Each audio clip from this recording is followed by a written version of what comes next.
Let's turn now to White House Communications Director Kate Bedingfield. And Kate? I got to say, first of all, hold on. Let me just say, I've been watching other networks. I don't even know if Kate's going to be able to complete a sentence I'm here. not sure. I think she's going to stumble. She may fall down. Yeah. She can't, well, I mean, okay, Yeah. if we lowered expectations be enough. okay? I think we've lowered expectations enough. So we're doing what the Trump far right-wing media does to your boss all the time. It's unbelievable. So how'd he do? He was fantastic. He spoke clearly. He spoke forcefully. He took a range of questions on a whole host of issues. He took follow-ups. He was great. I think he showed the American people that, he's doing what they elected him to do. He is working to solve problems. He talked about the fundamental choice that the Republicans are facing to deliver or continue to divide. And he talked about the progress that he's made in the first 65 days he's been in office. 100. He upped the vaccinations goal from 100 million to 200 million shots in his first 100 days. He talked about the 100 million checks that have hit bank accounts all across the country as a result of the American Rescue Plan. So he was terrific. And, the American people saw that he's doing exactly what they elected him to do. Kate, of course, in Georgia, Republicans passed legislation that even made giving water to old people waiting in line a crime. I'm curious, how much more critical is it for the administration, for the president, to make sure that H.R. 1 and John Lewis's H.R. 4 are passed? And will the president do what's required, whether it's with or without the filibuster, to make sure that voting rights legislation passes that will guarantee the right of all Americans and, yes, the black Americans that Republicans are trying to disenfranchise?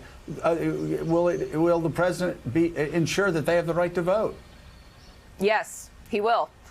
You saw him speak to this yesterday incredibly forcefully. He said what we see going on here is sick. It's un-American. The idea that the Republican Party is working to try to disenfranchise people, actively prevent them from voting. It runs against everything that we believe as Americans. It runs against the fundamental foundation of democracy that our country's built on. So, yes, and he is going to work to push forward and ensure that we are signing this legislation into law. He's committed to it.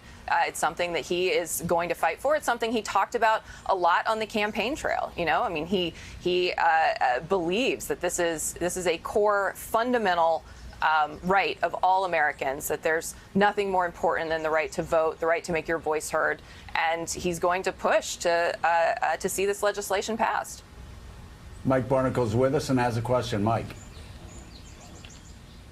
Kate, can you tell us, give us a sense of what the president's sense of our relationship is with the government of Mexico, given its relative inability to help us along the border with the problems that continue to build up there?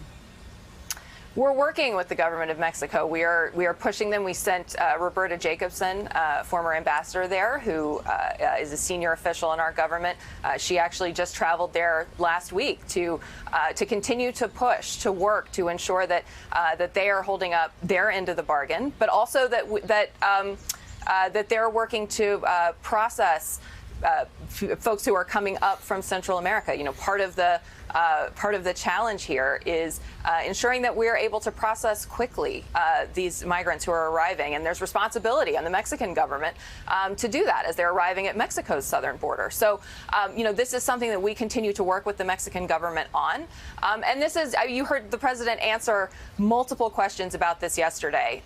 This is something that he's incredibly focused on, ensuring that we are working to rebuild the system that the previous administration dismantled when it comes to our border. The influx of migration that we're seeing, this is it's cyclical, it's seasonal. If you go back and look at the numbers, we saw spikes, for example, in 2019 when the previous administration had arguably the cruelest possible policies in place to try to deter people from coming. So this is something that we see seasonally, it's something that we see cyclically, and it's something the president is working relentlessly to try to get a handle on the situation at the border. So I think you saw him speak to this yesterday. The AP's Jonathan Lemire is with us. Jonathan. Hey, thanks so much for watching our YouTube channel. You can follow up on today's top stories and breaking news, or catch up on your favorite MSNBC shows all in one place. Download the NBC News app today.